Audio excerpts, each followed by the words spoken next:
Coucou mes amours, donc on a fait ce rituel puissant, je suis très contente, ça me fait super plaisir, je suis super joyeuse parce que je trouve que c'est un rituel très simple mais hyper efficace.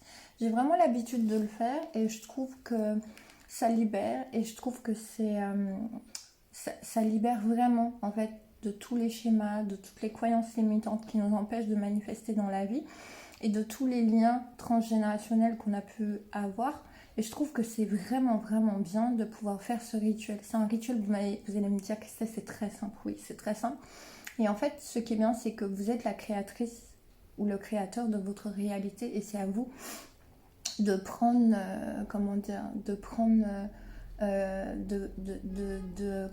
de faire tout ce qu'il faut pour pouvoir accélérer la manifestation.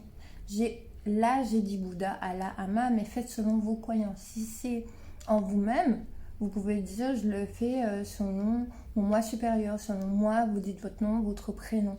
Il ne faut pas que par rapport à ça, que ça là vous arrête. Parce que chacun, vous êtes libre d'avoir les croyances. Qui vous font vibrer, qui vous portent, ou selon votre lieu de naissance.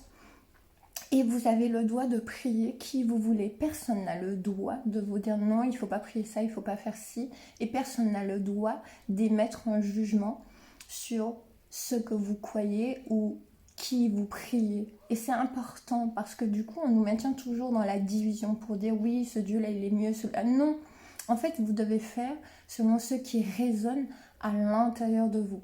Donc, vous voyez, j'ai fait ce rituel, vous voyez que la lignée maternelle chez moi, la lignée où il y a eu toutes les violences, vraiment qui était très forte, vous voyez que la bougie 2 fois, elle a refusé de s'allumer et j'ai dû insister. Donc si cela vous arrive, insistez. Ça veut dire qu'il y a quelque chose à casser et que vraiment le nettoyage, l'épuration, le fait de nettoyer cette mémoire transgénérationnelle, eh ben, ça va être coupé et ça va plus se répéter comme un cycle dans votre vie.